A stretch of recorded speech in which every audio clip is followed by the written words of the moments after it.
Hoy nos corresponde abordar el tema de los trastornos de ansiedad. Probablemente la mayoría de ustedes, cualquiera de nosotros, estaba pensando esta mañana si era posible realizar algo que tenía planeado desde hace 2 días.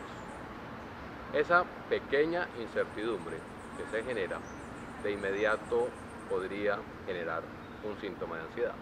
A esos síntomas nos enfrentamos cotidianamente.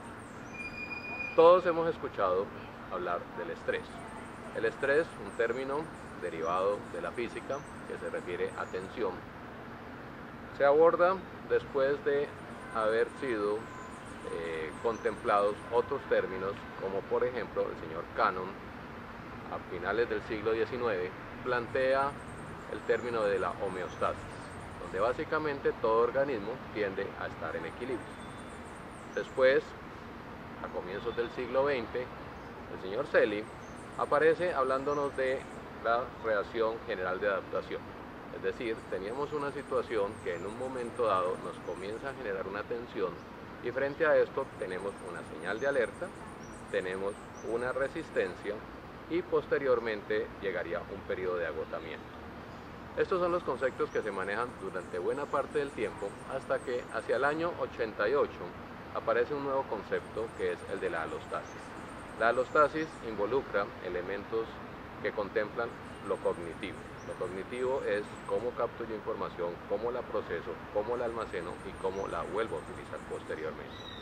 Frente a situaciones que a mí me pueden generar estrés, tensión, yo hago una evaluación de mí mismo frente a cuál es mi capacidad de responder frente a ella.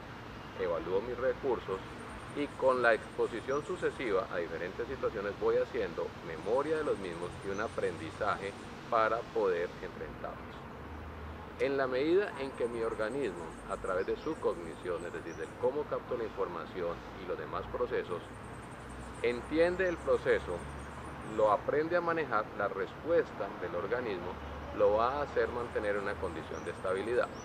Cuando esa respuesta ya no se puede dar, entonces surge el concepto de carga alostática, algo que en términos del organismo se va a traducir en un incremento en todo lo que tiene que ver con niveles de catecolaminas, que obviamente va a repercutir sobre todos los aspectos metabólicos, que incluye aspectos como lípidos, distribución e incluso sobre todo el sistema inmune. ¿Qué queremos hacer con esta primera introducción al tema de la ansiedad? Mostrar cómo todos tenemos situaciones que nos pueden generar ansiedad, que la ansiedad está dentro de lo cotidiano, que todos nos enfrentamos a situaciones de estrés y que nuestro organismo tiene una serie de recursos con los cuales los maneja. Cuando entonces comienza a tornarse patológico, digamos que en primera instancia, cuando esa respuesta desde lo fisiológico ya nos pone en una situación muy cercana a lo que se denomina una respuesta de emergencia. Una respuesta de emergencia es cuando yo estoy preparándome para huir de algo que me puede ser dañino o para defenderme de algo que me puede hacer daño. Entonces, imaginémonos que nuestro cuerpo ya está permanentemente en esa situación de emergencia. Obviamente eso tiene unas repercusiones en el funcionamiento habitual.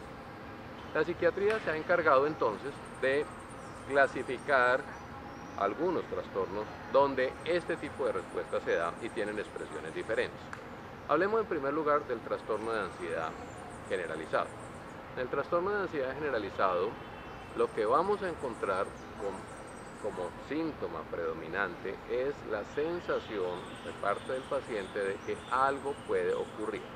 Es decir, es como si yo permanentemente estuviera en ese estado de incertidumbre del que hablábamos al comienzo, pero la situación permanece todo el tiempo. Es la persona que constantemente siente que algo puede ocurrir, verifica situaciones frente a estímulos que normalmente no tendría que sentirse tan intranquilo, lo va a manifestar, y es el paciente que generalmente va a sentar con nosotros con una sensación de no me hallo, no sé qué me pasa, se le suman alteraciones en el ciclo del sueño y cuando usted explora un poco lo que podría estarle generando tensión, encuentra que no ha habido realmente modificaciones significativas. La otra cosa que usted va a encontrar es que es un tema que desde hace mucho tiempo acompaña al paciente y que es un tema que lo ha acompañado van desde hace tanto tiempo que aún dentro del sistema y dentro de su grupo familiar es reconocido como es que él es muy ansioso, él es ella es doña Angustias, o él es demasiado intranquilo, o todo lo pone nervioso. Esas son las frases que vamos a escuchar. Lo que debemos de estar es alertas en el sentido de, si esto está siendo narrado, podríamos estar frente a alguien que tiene un trastorno de ansiedad generalizado, y sobre eso tenemos que intervenir. Otro de los trastornos clasificados dentro de los trastornos de ansiedad es el trastorno de pánico. El pánico, cuando uno se va a las clasificaciones, se encuentra con una serie de síntomas que alcanzan a ser hasta 13, pero hablaré tal vez de aquellos que lo han hecho más característico y aquellos por los cuales suele consultar las personas. ¿Qué ocurre? Estoy yo, como estoy en este momento frente a ustedes, y súbitamente comienzo a sentir taquicardia, una sensación de ahogo. De inmediato siento que puede faltarme el aire, siento temor, puedo llegar a pensar o que me voy a enloquecer, o puedo llegar a sentir que me voy a morir, puede acompañarse de temblor distal de extremidades, y todo eso va en un crescendo, pero lo importante de reconocer en esto es que aparece de manera súbita. Al aparecer de manera súbita, yo siento que esto cada vez es mayor y obviamente se torna más incapacitante para mí. ¿Qué es lo característico? Aparece de un momento a otro. El paciente reconoce que aparece y obviamente en la medida en que empeora el cuadro, los episodios se van tornando más frecuentes. Hay un aspecto que es clave, y es que en la mayoría de los casos el paciente es capaz de delimitar el tiempo de duración del episodio, y eso nos ayuda. Siempre que un paciente va a consultar a los servicios de urgencias con la presencia de estos síntomas, vamos a encontrar que el paciente nos va a decir, o nos va a justificar más bien, el porqué de sus episodios. Cuando usted explora, últimamente ha tenido algo que lo ponga en situación de ansiedad. Generalmente, dentro de la vida cotidiana, uno encuentra algo que en el primer episodio va a asumir que fue por eso que se presentó el episodio. Y eso lo asume tanto el paciente como el médico. ¿Qué quiero decir con esto? El diagnosticar un trastorno de pánico en un primer episodio realmente es muy difícil, y digamos que es un poco arriesgado el de afirmar con absoluta certeza que ese primer episodio corresponde a un trastorno de pánico. ¿Qué nos ayuda realmente a clarificar el diagnóstico? La presencia de varios episodios, y es ahí cuando ya uno puede decir, si esto se está presentando con relativa frecuencia, entonces ya podemos considerar el trastorno de pánico. Obviamente, en algunos pacientes esto llega a ser tan incapacitante que el paciente va a evitar los espacios públicos. ¿Frente a qué? Frente al temor de, si me ocurre en un espacio público, nadie podría entender exactamente lo que me está ocurriendo, nadie podría brindarme la ayuda debida. Y ahí es cuando el paciente, además del trastorno de pánico, va a presentar la agorafobia, que es el temor a la exposición a esos espacios públicos. Importante, dentro de las tantas cosas que uno tendrá que hacer con los pacientes de pánico, es tranquilizarlos en el sentido de uno no va a morir durante el episodio de pánico. ¿Por qué? Porque eso es claro, la sensación desde el punto de vista de respuesta fisiológica es demasiado exagerada y demasiado atemorizante para el paciente. Recordemos lo que decía de una respuesta de emergencia. Es como cuando nosotros estamos asustados frente a algo y reaccionamos en esa forma. Pensemos en que esto nos está ocurriendo sin que haya un evento disparador. Obviamente se torna incomprensible para el paciente, genera mucho temor, y nosotros una primera labor que tenemos que hacer es tranquilizar. Usted no va a morir por esto. La otra cosa es informarle que realmente hay un manejo farmacológico, que hay un manejo terapéutico que va a terminar siendo útil, al menos en primera instancia, para aminorar los síntomas más severos de su trastorno. Después nos vamos a los trastornos fóbicos. La fobia, ¿qué caracteriza la fobia? La fobia, básicamente, yo tengo un temor irracional hacia algo que dentro de mi grupo cultural usualmente nadie le tiene ese temor.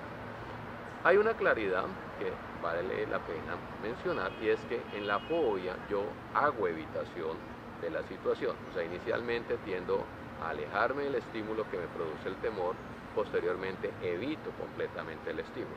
Y no se debe confundir con algo que lo molesta a uno o con algo que le genera fastidio, porque en ese caso uno simplemente lo describe como siente aversión frente a ciertos estímulos. Pero en la fobia básicamente se genera esa respuesta fisiológica de emergencia, es decir, el paciente realmente está severamente ansioso y lo va a evitar. Frente a las fobias vamos a tener todo, o sea, la denominación de las fobias y a qué se puede presentar fobias incluye desde animales, espacios físicos, cosas como estar dentro de un ascensor, procedimientos médicos. Son muchísimas las situaciones dentro de todo lo cotidiano que pueden llegar a generar en cualquier persona una fobia.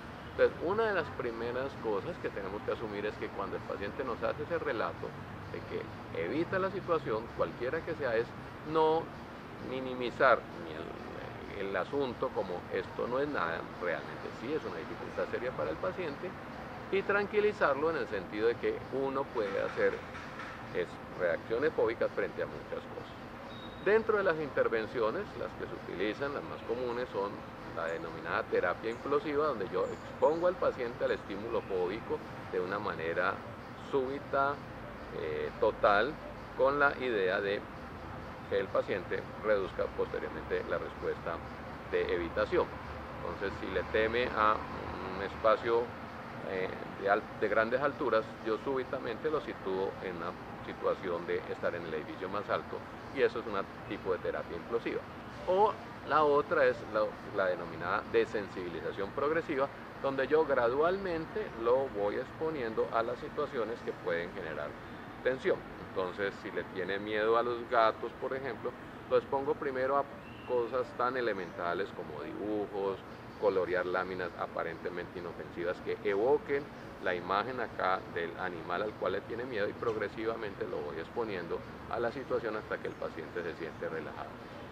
Dentro de este tipo de intervenciones, a veces el carácter puede ser como muy lúdico, muy de juego, por lo tanto es importante que el grupo familiar sepa que está en un proceso terapéutico.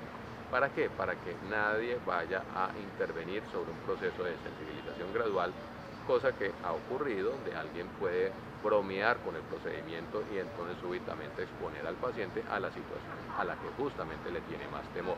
Entonces todo el grupo entiende que el paciente está en un proceso de tratamiento. La fobia también contempla asuntos como la fobia social, o sea, se ha planteado como en la fobia social la exposición, el sentir que yo voy a estar expuesto frente a un grupo, me lleva a una situación de verdadera evitación de esa posibilidad. Probablemente muchos de ustedes conocen o son también partícipes de esta fobia, en el sentido de la sola situación de decirle por favor pase acá adelante en el salón y exponga a los demás compañeros, lo puede llevar a una situación de total ansiedad y evitar a toda costa esa posibilidad. Ahí en esos casos estaríamos hablando de una fobia social. Otros trastornos contemplan el trastorno obsesivo compulsivo. El trastorno obsesivo compulsivo, la característica ¿cuál es? Aparecen generalmente procesos o pensamientos que el mismo paciente reconoce como extraños, raros, inadecuados, acompañados de ideas donde están acompañados de la necesidad de realizar un acto que va a aminorar la ansiedad. Me explico. El paciente súbitamente piensa que si no reza 3 Padres Nuestros antes de salir de la casa, algo grave le ocurrirá.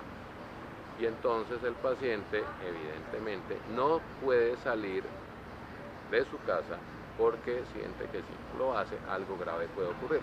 Entonces, la ansiedad, la idea que no es la común, es la necesidad imperiosa de hacer ese acto de oración. ¿Dónde está el acto compulsivo? El acto compulsivo está en, obviamente, tengo que rezar. Primero está la idea, si no rezo, algo va a pasar.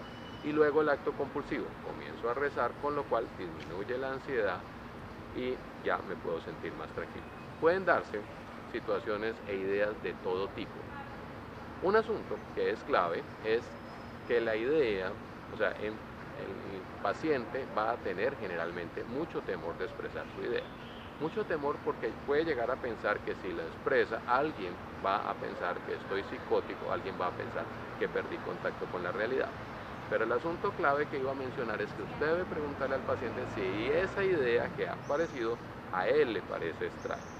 Es decir, son cosas como, doctor, pienso que si no me coloco pantalones azules todos los días, algo grave me ocurrirá durante este mes. Y el paciente siente la imperiosa necesidad de vestirse de ropa azul y frente a la necesidad de irse en otro traje, trata a toda costa de evitarlo.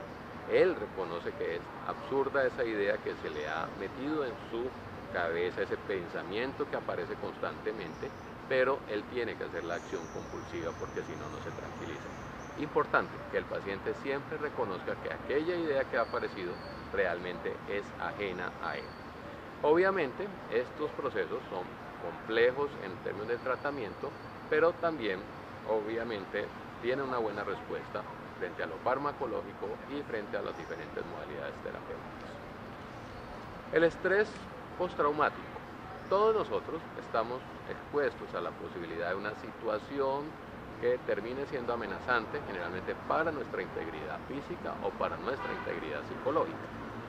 Si yo tengo, por ejemplo, una situación de un accidente de tránsito, si tenemos una situación común, o una situación callejera, alguien me asalta, yo puedo tener una situación de estrés traumático agudo, donde yo durante varios días recuerdo la escena, se me viene a mi mente sin que yo la esté programando en mi evocación, sino que aparece súbitamente y yo tengo la misma sensación que tuve en ese momento en que me sentí amenazado frente a mi integridad.